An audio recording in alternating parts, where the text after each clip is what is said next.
Warning, the following show contains high levels of magic and mayhem.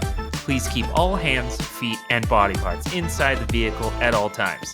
And get ready for thrills, laughs, and a whole lot of fun. This is the Magic of Mayhem.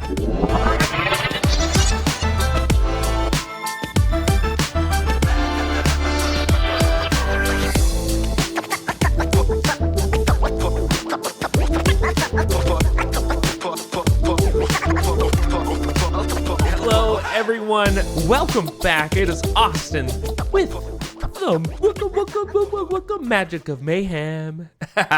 That's my actual new intro. In case you didn't know it, I added a little, little cool beatbox and the old school way, with your mouth and not like all this computer generated, all this cool stuff that all you cool cats are doing out there. Just kidding. Hi, everyone. It's been a minute. It's been at least a month since I've done any content, and I just want to say hello, and I am still live, and we are back. I'm actually fresh off a trip from Alaska on Royal Caribbean. Took the Quantum of the Seas. So if you want to hear about that trip, this is going to happen right now. Just so if you want to, get off this episode, at least you're like a minute and a half in, and you'd be like, cool, Austin didn't waste my whole life telling me what he was going to do. But if you want to hear some rants and you want to hear some raves, that's going to happen in this episode. I'm just going to say it right off the bat. This is going to be more of a heated, I'm going to say a heated episode from me as far as, just hang around and see. I'll explain it all, but just wanted to update. Yes, that I am still alive. I need to get back to doing content, and so this is our attempt of doing this. I have actually legit started an episode, got 15 minutes in, and trashed the whole thing. I am going through this, I would say, not like creative slump, or maybe it is a creative slump. I don't know.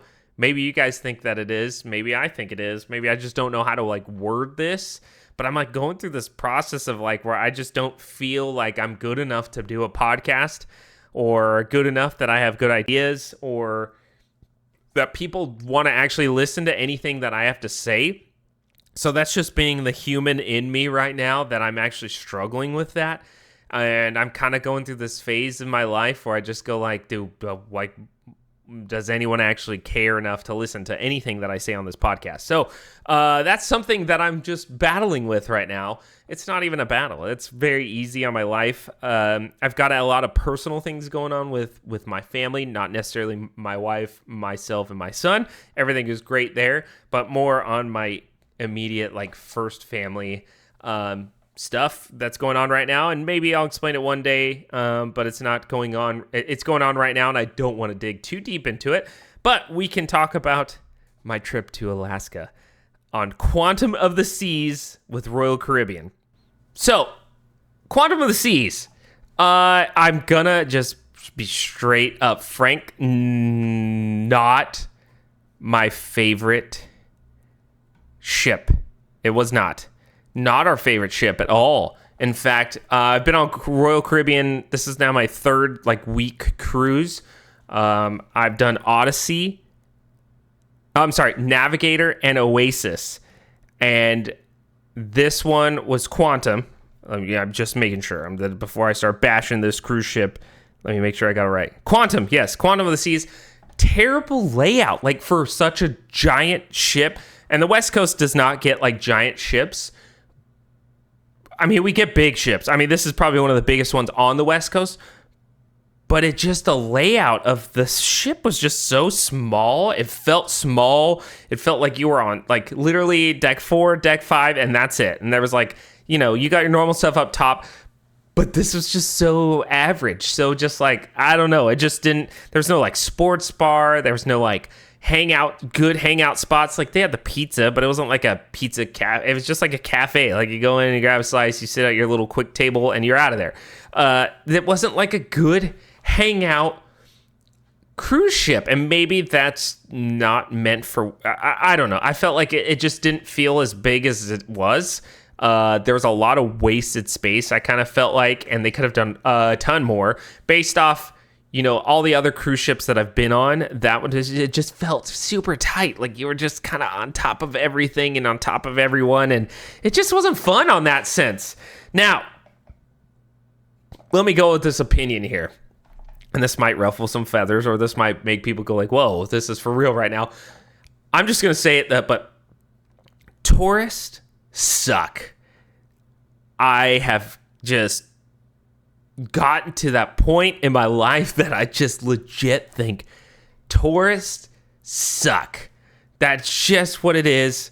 When people get on a cruise ship and they start putting their nose up in the air, acting like they own the ship, or that they live in this world where, because we have such good staff on Royal Caribbean, and I'm going to do some shout outs here on that one, but because they just think that I've paid this money and you're supposed to wait on me and you're supposed to make all my amenities the best, that people think that things aren't going to go wrong. They're cooking and they're cleaning and they're servicing thousands of people in a day, and you want to stick your nose up and act like you're important? You're on a cruise ship. If you wanted to be important, go rent a yacht. Go be that kind of a baller. But you're on a cruise ship. The amount of times that I've heard people complain or were just upset about very minute, small things, like, you can be like, I'm paying the money, I deserve. Screw you, man. Like, these people literally work so hard for what they do, and they literally just, the stories I'm going to tell here in a second just like kind of proves that point, but like, legit, tourists suck. I went on with Maverick with my wife. We went on with he's now 21 month old. I mean, he's getting big, by the way. He's giant. He's taller than 3-year-olds. He's a big kid. But anyways, we're on this cruise ship, and the amount of times that I've got a stroller, or my wife's holding Maverick, I've got a stroller, we've got multiple bags, we're being the parents, our normal thing, as we should. No complaints there. But the amount of times that we got shown like zero courtesy, where people were legit bumping us out of the way, and I'm like, good Lord, like, what? Like, there is no common courtesy. I'm not saying that I'm asking every person to be courteous to me, but like, dude, there was a lot of people that gave zero Fs, and would just cut everyone off. Like, just like, there was no sense of like, go ahead, like, you go ahead, like, you go. There was no common courtesy, not an ounce. Everyone was thinking about themselves. And it showed, especially when it came to the staff. The amount of people that complained or yelled or like just got on these people for something very minute or something that they are in zero control with. The amount of times that I saw a manager have to go talk to these people and be like, oh, no, Mr. and Mrs., we're going to take care of you. We're going to do all these nice things for you and make sure that, take care of you. We're going to handle it. Don't you worry. We'll make your cruise better. I'm like, are you kidding me? You were mad over the smallest thing. Like, unbelievable that people just don't want to take the whole picture in and only see their little bubble that they're in. And that's why they're in a little bubble, right? I think this goes to Disneyland. I'm pretty sure Sean, my good buddy Sean from the Dads of Main Street and the Magic on Main Street, has said multiple times, it's like, Disneyland is not your own park. You do not own it. You do not do anything to contribute to it other than you are a patron of being there. So the same thing, Royal Caribbean, you are a patron on this ship. Your name is not on the side. You do not own this. You do not boss people like you own them. You do nothing like that. I was appalled. And I'm going to say this, Alaska Cruise was a lot of older people. And I was generally shocked at the amount of older people that would like literally bump you out of the way. And I was just appalled. Like, the level of respect for people has just completely gone out the window.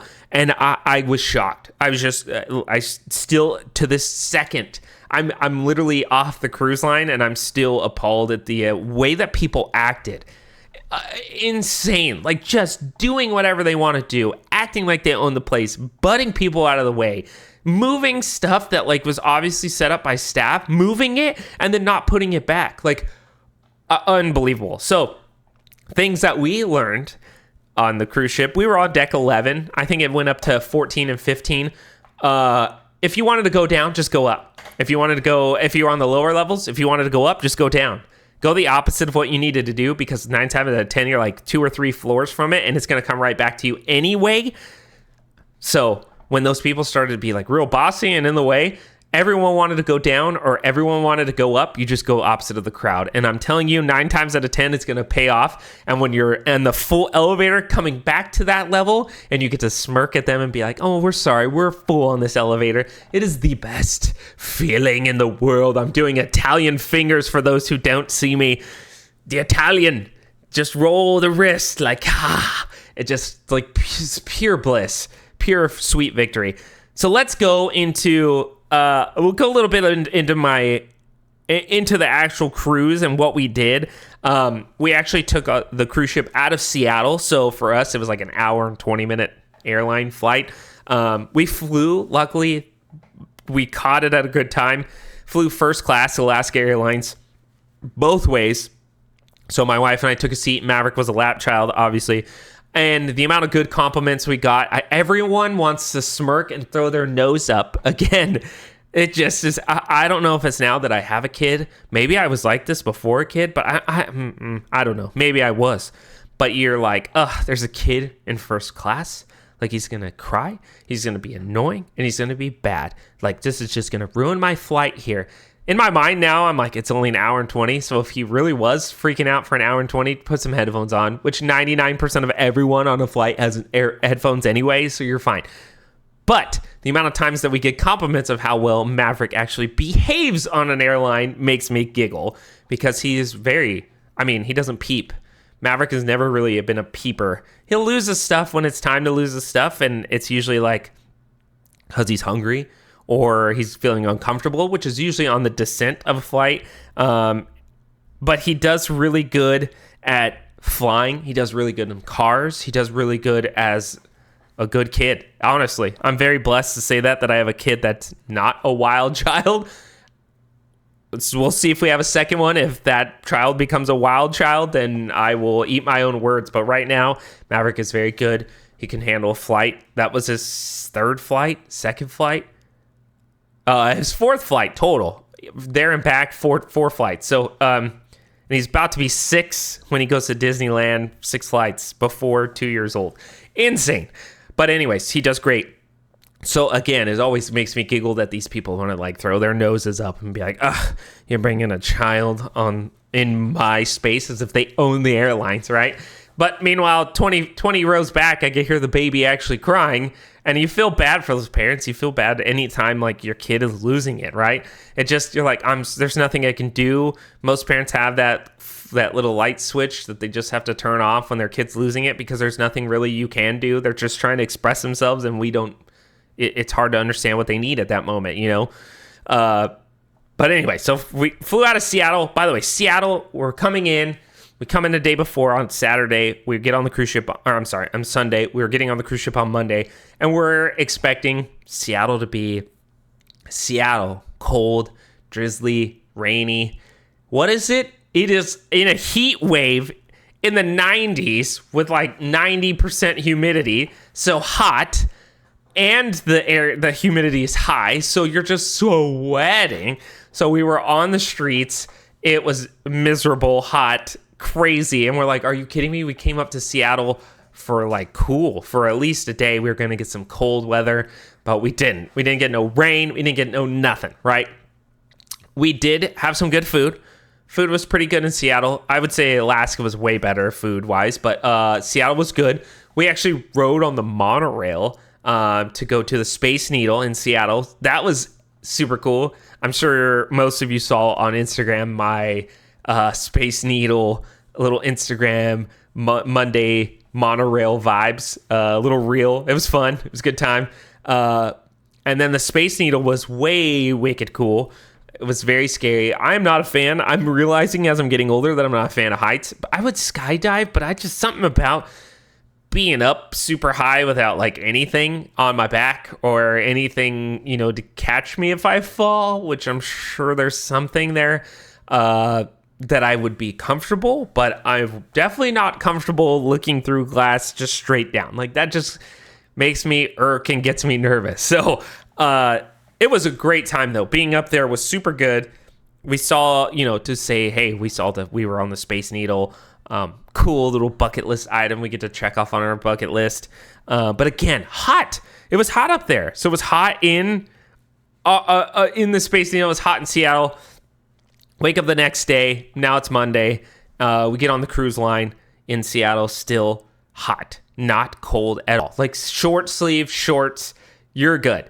You didn't have to be in anything. Meanwhile, we're going to Alaska, right? So you're on the edge of like, hey, we're packing jackets and sweaters and long sleeves and everything to be comfortable in this cold weather, right? You want to get your layers on, everything like that. First day of cruising was fantastic. We kind of did all over the place. We had so Monday and Tuesday was just cruising. I'm just kind of looking at our itinerary and forgetting as we're going. Was just cruise days. So we kind of did a nice dress up day. Day 2, took some great pictures. I'm sure I'll be posting them here shortly as we go through the week and kind of share my stuff from the cruise about how fun it was. So day 1, day 2, just like getting adapted to the ship. We swam first day. Maverick loves water, so no problems there. Had some great food, normal things like that. And then on day 3, went to Icy Strait Point in Alaska. It is kind of cool to see how these cruise ships literally park in these small bays or small areas. I'll explain how we saw, one of the actual glaciers from the cruise ship. And they got as close as you can, but we'll go on. So Icy Strait was super freaking cool. Small little town. We got so much time there. We got 8 hours literally to check out Icy Strait. And Icy Strait's like a 4-hour town. You don't need anything longer than that. There's like 5 things to see and you're done.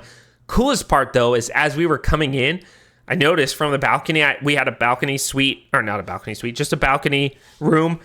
I had binoculars so I could see like, oh, hey, there looks like some mist still in the air. Put my binoculars on and looking out, and I noticed, I'm like, oh my gosh, there's whales.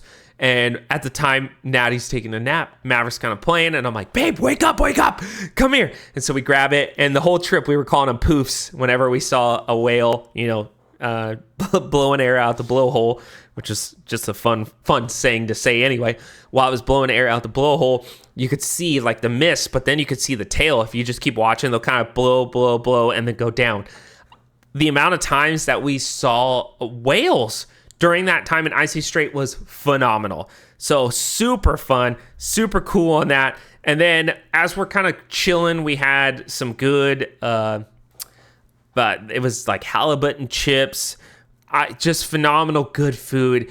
All these people up there are like up here from the States doing jobs in Alaska. It was really cool to see. I mean, we saw anyone from Michigan, Iowa, Minnesota, all those cold states already. We're up here doing summer jobs in Alaska. It was cool to see a lot of young people, and it was very fun. It was a good time in Icy Strait. We took a bus to the town in Icy Strait, and it was one of the locals, not actually, like a summer job. And she was driving us on the side of the water, and she was like, hey, look, we've got 3 of the whale watching boats right here. We're gonna go slow, and maybe we'll see something. And literally, I'm kidding, not like 40 to 50 feet away, 6 whales just come up and all do their poof. So they all poofed. And it was like, oh my gosh, there was like a pod of 6 of them just all right there. It was humpback whales, by the way. I didn't even say that at the beginning. So all these humpback whales are just all poofing together, and then you get to watch all their tails go down. And it was the coolest experience to see some giant whales in their natural environment, just going up there, getting some poofs, getting some air, hanging out as a family pod. And it was super magical. It was so cool to see. That was probably the highlight. The problem with me is I started getting kind of being like pissed off at these people. I don't know if it's everyone's just stuck on their phone. I love a cruise ship because just throw your phone in airplane mode. I don't care. World shuts off for me. I'm there to enjoy my vacation. I don't need to check social media. I don't give a crap anything. I'm paying attention to my family, paying attention to my son, enjoying the Alaska beautifulness. By the way, I had said that we packed all these coats and jackets. Icy Strait was like high 60s. And again, high 60s in the sun in Alaska is like 85, 90 degrees. No joke, because I was in pants and a short sleeve, and I was hot. I was dripping sweat. Disappointed. Alaska. Why would on that day it would just be hot? It was annoying. But anyway, so beautiful views of, the whales. But what was irking me about these people is they're like, oh my gosh, I didn't see whales like all day. And I'm like, I'm not even joking. I'm not trying to be exaggerating here. I'm not trying to be all crazy, but I'm literally looking out and seeing whales like every 10 minutes. Not even joking. From where I was sitting at lunch, I saw them 3 times. From on the boat, I saw them at least 4 or 5 times before I even went down. And then to see them on the bus twice, I was like, "Are you kidding me, people?" They're like, "I didn't get to see any whales." I'm like, "Because you're not even looking. You're on your freaking phone. Get off your phone." Like literally, I saw them all the whole time, and it was kind of like a fun, personal. Like now that I reflect back, I'm like, yeah, I was blessed to see them so many times, and sucks for you people that you only got to see them one time. Like I was watching them all day. It was so cool. And we saw some eagles at that time, birds, fish. It was cool. Icy Strait but again, small town, nothing crazy, but we got 8 hours there for some reason, and it was not the bee's knees. Let's go to day 4.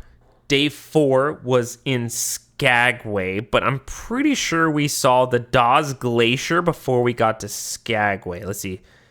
Nope, Skagway said it was 7:30 to 7:30. Was it 12 hours that day? I don't think so. I think that's wrong now. Maybe it was.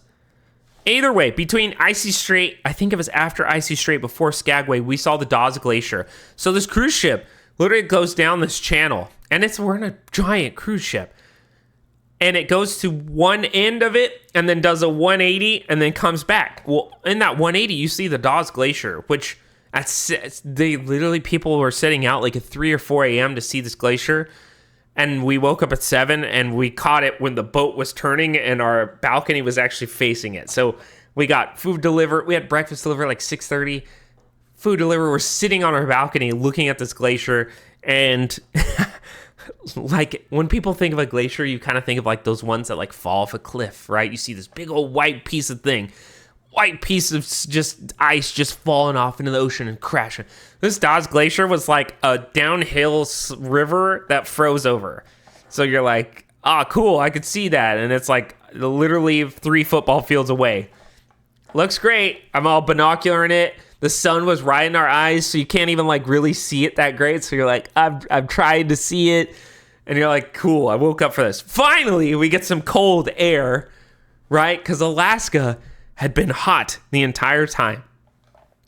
So Dawes Glacier was cool. Literally binoculars. You're like, yeah, I could see it. The cool part was seeing the ice in the water. So there was like tons of chunks of ice floating in the water. And that was really cool to see. Hold on one second. I'm going to take a quick drink. Just for those on Spotify or Apple Podcasts, YouTube, just hold on. Give me 1 second.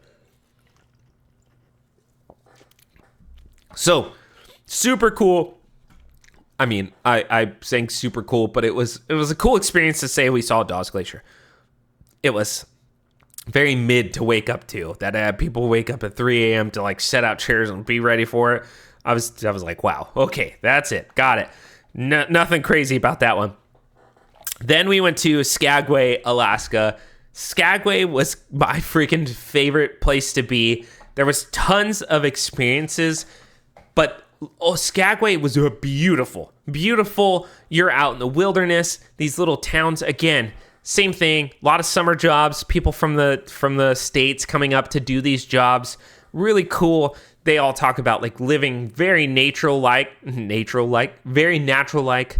You know, they got a kayak and they go fishing and they go shrimping and that's how they eat some days. And gallon of milk was $9 a gallon in that town. $9 a gallon. Can you imagine paying $9 a gallon? We don't flip. So they actually say that like once a month they go up to the next town. Don't quote me, I don't remember it.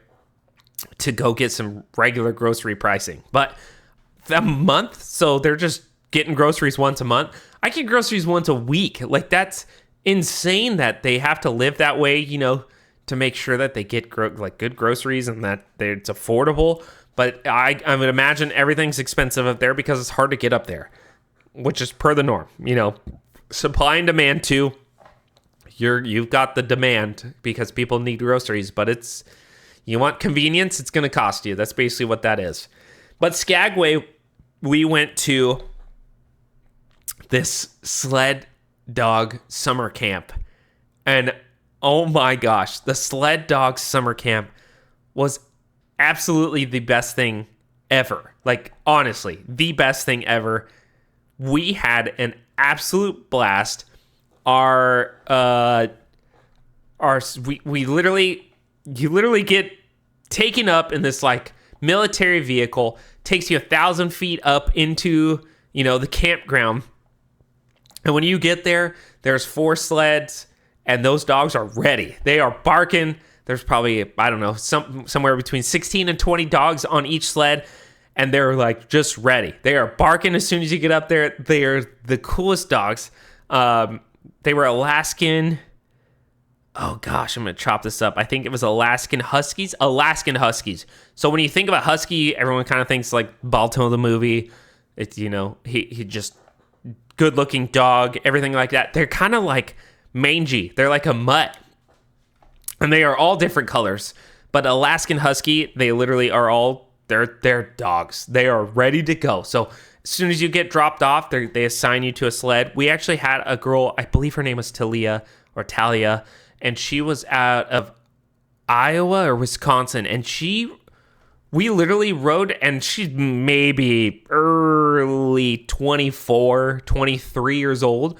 And when we were riding with her, before we set off, you get in this 4-wheel vehicle. It's like a sled with wheels, right? So you all sit in it. There's dogs all hooked up, and they're ready. They are ready to run. They're ready to just get out that energy, right? So literally, as she says go, all those 20 dogs just start sprinting. And it was such a blast. Maverick had an absolute ball.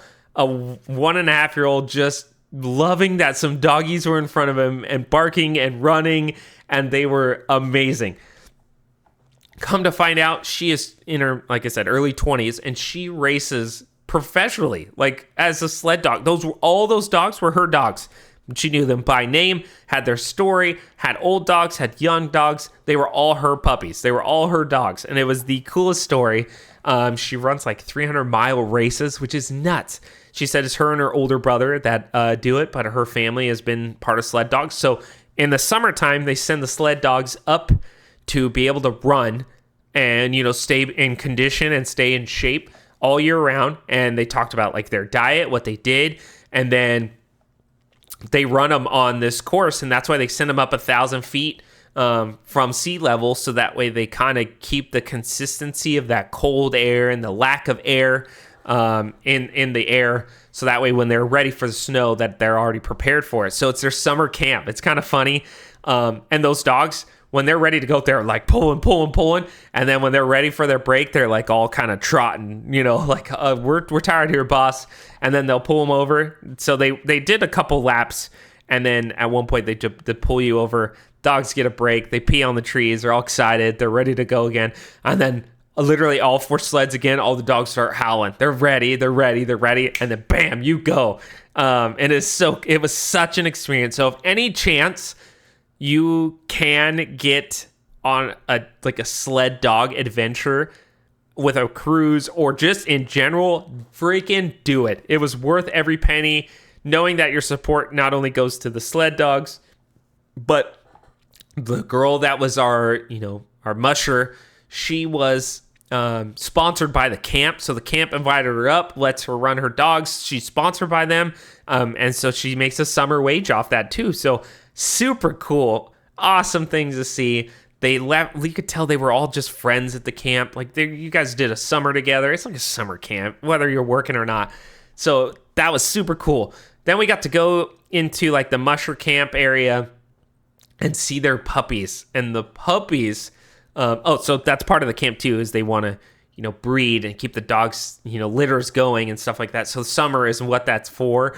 And the puppies were not little, but they were literally I had them like this in my arms, and they were puppies still in my arms this big. So these, they were so cute.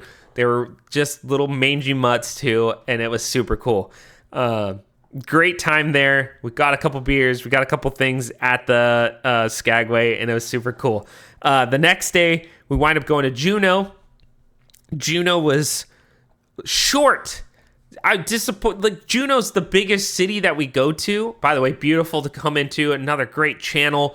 Stuff on both sides. We saw the Disney cruise there. We saw Disney cruise kind of twice during our thing. It was at Icy Strait. Nope, not Icy Strait. We saw them at Skagway, and they saw them at Juneau. So it's cool to see like the Disney cruises and other New Holland, all these princess cruises, all these different cruises as we were going through different ports and seeing where they were at in their adventure. But Juneau was cool. We did a salmon bake and saw a glacier there as well. But this time we actually like legit saw a glacier. Compared to YouTube videos, ours was very in the back. Like it's definitely like melting towards the end of their summer, and it was hot. Obviously, every day in Alaska was hot. I'm gonna just ruin the whole thing. It was hot. Like, I literally never wore a jacket, never wore a sweatshirt. I was so disappointed. And, all my people in my Disney group are going to laugh because I was like, I'm done with summer. Summer's over. Goodbye, summer. I'm going to Alaska, never coming back. And then it was hot.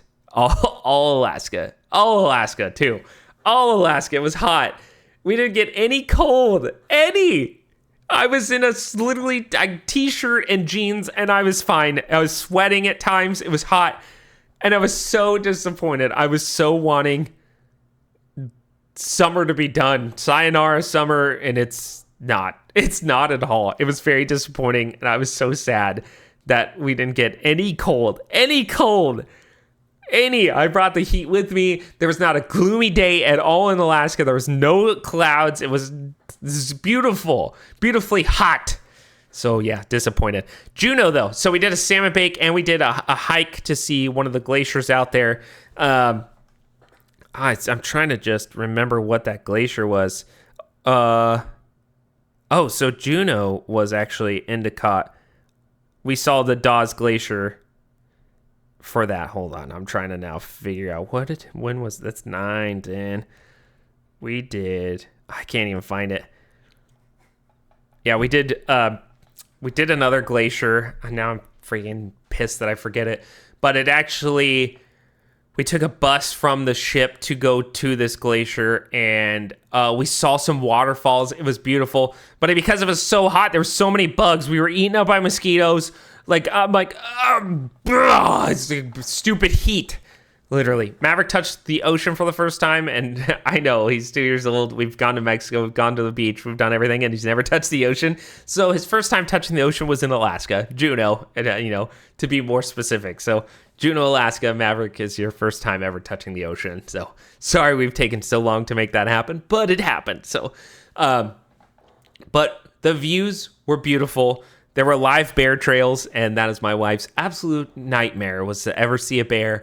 I've been in an encounter with bears, I would say 2 times, solid 2 times, and those 2 times were in the same instance. Actually, 3 times. I'm going to say 3 times. In Alaska, too, of all places, when I was in freshman in high school, my dad and I did a fishing trip for a week.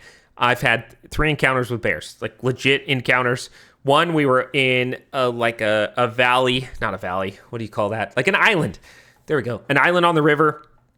We had just finished lunch, and we're sitting like on this cove, letting the water go around us, and across from us, I'd say maybe 20 yards, 30 yards, is a bear that keeps standing up, and we're like, oh boy, there's a bear right there. He keeps standing up. He's not far from us, but he's across the stream. And so we were with a guide, and while this is happening, standing up on the cove, the little island that we're on, here comes a bear walking behind us. Like, I could reach out and touch this bear now. It is this close. Not even joking. Our guide has his hand on the motor of the boat and his hand on his gun. And he was like, we're making a decision here, 1 or 2. And literally the bear on our island comes, literally brushes our boat, jumps in the water, swims downstream. And then the other bear that kept standing up went back down towards that way. And we could not believe how, that was like a butt pucker moment. Like, holy shit. Excuse my language, but that was a holy shit moment. We were just literally arm's length from a bear. And that bear just swam away like no big deal. Cool. And holy crap. That was insane. Second time, so this is my third encounter. So 2 bears in 1 encounter. That counts as 2 encounters. The third encounter is, if you ever seen those photos of like the bear that's like sitting on a rock and the salmon keep jumping up and he's like catching them, all right? So in the real world in Alaska, that's a legit spot.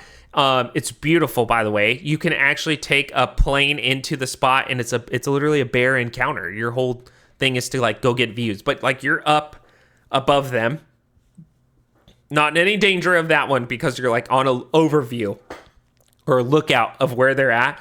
And literally there's one, it's the biggest bear, of course, that is sitting on that spot, and that's his claim to fame, as he sits up there and he catches the salmon as they're jumping up. Now there's other bears around, and it's kind of like a little bit of a hierarchy. But to get there, you have to go through these trails and get to the bears. Well, my dad's a cigar smoker. Our guide at the time smoked cigarettes, and we were just kind of cruising on the trail. You're totally fine to like smoke and walk. And so walking this trail, and it kind of goes to this hard left hook where you can't see anything on the left. Well, there was a photographer behind us, and he kept, like he was pressing us, like, come on, like it's maybe wide enough for like one person. And he's like pressing us. So we let him pass, and he makes that left turn, and we don't see him. Literally 20 seconds later, he comes sprinting back, and he's pointing, and he was from a different country, but he's like, like bear, that way. And we turn the corner, and there's a mama bear and a baby bear. And the baby bear's probably 30 yards from us, and mama bear's probably 40 yards. And she's standing up, and we're like, oh shit, we need to just keep walking and go past this situation because we don't want to piss mama bear off. And literally, we watch baby bear just playing, like still ways from us, and we walk by, everything is fine, and we just walked on by. No problems. Mama bear didn't attack. Baby bear didn't do anything stupid to make us get attacked, and we were okay. But literally, that has happened. Those are my legit 3 encounters with bears. And I tried to I was a freshman in high school, so I probably was a stupid teenager and didn't give a crap. But like literally, it was close encounters with bears. Now, back it up. We didn't see no bears on these bear trails. They did say like, hey, these are bear trails. As we were walking to this glacier, as we're walking to these waterfalls, like, hey, it's a 2-mile hike, 1 mile both ways. Like, just FYI, these are live bears. And I was disappointed. We didn't see any bears. The whole time I was like irking on him, like, oh, babe, we're going to see a bear. And she was like, shut up. She's like, stop it. Like, she doesn't. That's the last thing I want to hear right now. She was scared. So no bears, unfortunately. But beautiful water, beautiful glacier, beautiful everything. To enjoy my little tangent right there of my bear encounters. And yes, I've survived. And I have no scratch marks. I'm alive. Okay, just saying that for my mother-in-law, who will never listen to this, that I survived bears. Okay, just saying, because she's deathly afraid too. So in Juneau, we actually did, it was a glacier viewing and a salmon bake. Now, when we got to the salmon bake, first off, absolutely cool. They had a live guitarist, like she was singing her songs. Cool, great atmosphere, but it was like a giant campground is what it felt like, with like a buffet table and a little shop and a little bar, and it was super cool. It was kind of like a community kind of event. You could roast marshmallows on one side. Down the food like buffet, you got like cornbread and cheesy potatoes and salad and ribs if you didn't want salmon. And Caesar salad, all that. You can eat all that, fill up your plate, and then you walk to the next station, and they are literally just barbecuing straight up salmon over like a fire pit. And I could hear it, I could smell it, and it was amazing smells. And literally, you're just getting fresh salmon put on your plate, and they put this honey drizzle on it. It's their sweet sauce. It was phenomenal. Sit down, eat. eat your meal. And by now, we're kind of pressed on time. We didn't kind of understand. We got there at like 1:30, and then we needed to be back at the ship by 7:30. And our encounter didn't start till 3:15. So now it's like 6:30, 6 when we get back to the salmon bake. So we have like literally a half hour, 45 minutes before we need to get our butts back to the ship. So we enjoy what little time we could at the salmon bake. And it was fire. It was so good. They had this like, they called it their salmon like hot sauce. And I can compare it to like spicy mayo. And for those that are like sushi people, the spicy mayo. Oh, it was so good on there. My lips were on fire. It was like a good heat, and it was so good. I still kind of dream of that flavor. I should have just bought some because it was available purchase, and I didn't do it. But the salmon bake was epic. Was so good. We had a great time there, and then literally there were shuttles, and my wife and I are like, let's go. People are starting to pack up. Like, let's go. We jump on the shuttle, and like 5 other people get on behind us. And the shuttle was full, and they had to stop people from getting on the shuttle because they were so full. And then it took us back to the cruise ship, and we got back there like 6:50. 6:50, we were back on the cruise, and then like literally 40 minutes later, we were sailing. So nuts, time crunch, and it was pretty freaking cool. But yeah, that was such a good one. Juneau was. Then day 6 was just a cruise day. We didn't actually like I don't know if it's cruising or what, but like something about it like makes you like tired. We were very tired on day 6. And it kind of wore us out in the sense of like, we were just exhausted. Like it was just how it was. We were both kind of dead. I tried to sleep as much as I could. I felt like I slept like we'd be in bed by like 8 or 9 o'clock and sleep till like 8 or 9 o'clock. And I still felt like just tired. So we wound up not doing anything that way. Day 7, we were actually in Victoria, British Columbia. So we were in Canada. It was a short, like 4-hour thing, and 45 minutes for you to even like take a shuttle to go downtown and like actually see stuff. And we didn't wind up getting off the ship. Here, and let me just explain why. It's kind of hard to do stuff on a short time period when you only have a baby, a 1.5-year-old. Like 20 months now. It's hard to be in a rush mode. I actually had a fantasy draft too at 5:30 right when we got there. So of course I had to sit on my balcony and enjoy some Canadian air and do the most American thing you could do and draft fantasy football sports. I actually had 2 that day and I had 1 today. So lots of fantasy football going on, and I can't wait. Fantasy, not just fantasy, but football is back, baby. As a Rams fan, I'm very excited for the season. Can't wait to see what's going to happen. But yeah, we just didn't feel like we had enough time to like get off the ship and literally enjoy it.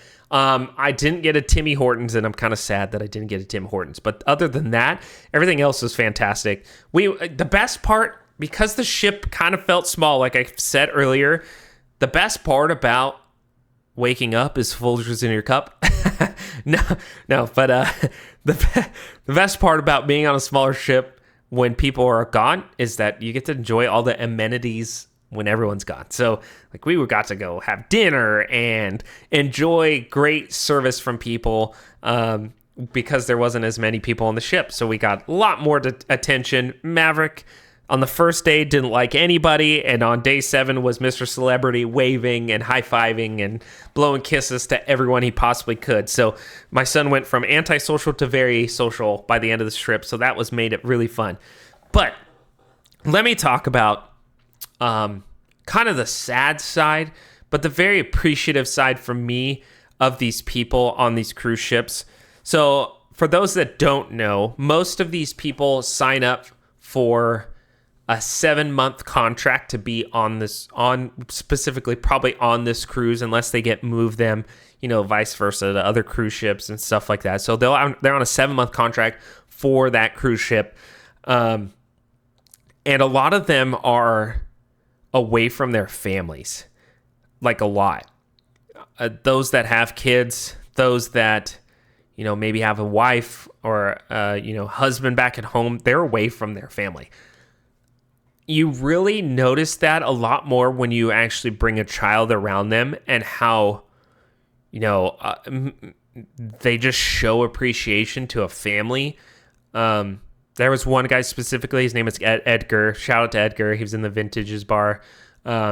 He legit brought us a picture that his son drew, and he added my wife and my name and Maverick's name. And he made this picture his son made, and he added us in, and it was like just an appreciation for us as a family, and that he talked about how he didn't get to see his son go to school, and that every 7 months when they come back, their kids are different. They've grown up. They've, one was talking about how when they came back, their kid was walking. It was very touching. It was very sad. It's hard to talk about people and hear that heartbreak of not being around your kids, but you're trying to make ends meet so that way they have a good life. It was very impactful. It was very appreciative for me. So that's why it really ticked me off for these people to just constantly jump on these people as if they were their bosses. It's just baffling to me.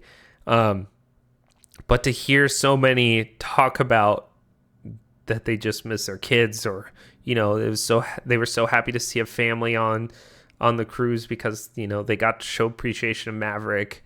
It was touching, at least for my dad heart, and I know that just touching my wife. We cried one night. I'm crying right now just talking about it.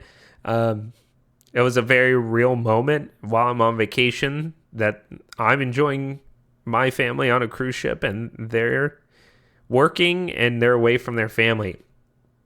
So if anything, it's for my defense to the people working on that Royal Caribbean ship. Some were young and didn't have any family, and that's totally fine.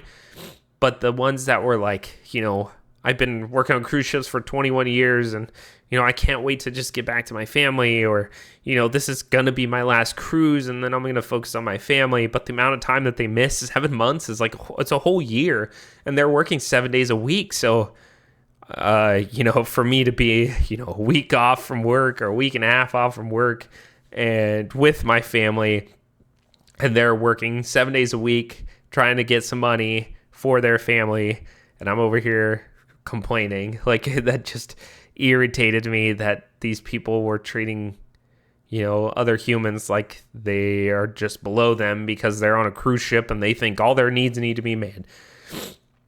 So I'm sorry, that was probably one of my real moments there on the cruise. Overall, phenomenal cruise because of the staff. I didn't like the cruise ship. Unfortunately, it just wasn't my favorite cruise ship. It was laid out lame.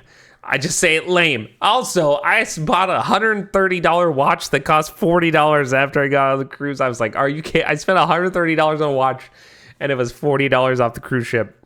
I was very disappointed in myself, and I felt like I needed that watch, and it was $40 watch. I'm not going to say I got scammed, but that's what I get. Back to a lighter note. It was great. I enjoyed it. I enjoyed the people. Alaska was amazing. It was just hot. I'm so disappointed that the entire cruise ship was hot. The entire cruise. When we got back to Seattle today, before coming home, guess what? Seattle was cold. It was drizzly, and it was beautiful. 58 degrees, 55 degrees. Everything I wanted on this whole cruise was on the last day in Seattle, not even on the cruise. And then we come home and it's 100 degrees in Sacramento. We're like, come on. Go away, summer. I'm ready. I'm ready for the Halloween spooky vibes. I'm ready for the cold autumn days. I'm so excited about it. I don't know about you guys, but Halloween is my absolute favorite coming up here. Christmas is my absolute favorite. Halloween is right there. It's Christmas, Halloween, and they're touching. They're so close. I love holiday season. I always feel the first 7-8 months of this normal, year is like depression, and then the following 4 months right here, 3 months going into the holiday season is the absolute best. People are happier. People are like excited. It's finally cooling down. We're having dinners. We're having ciders. We're having smells in the house. It's just great. It's great. So, with that being said, that was my Royal Caribbean cruise episode. I'm happy to finally be that was great. I'm glad I kind of got things off my chest. I felt great. I'm glad to be back making content again. I needed this. I needed kind of a refresher. I also want to say tourists suck. That is going to be the title of this one. Tourists suck. That's exactly what it is. I appreciate everyone literally on Royal Caribbean. It was an amazing cruise.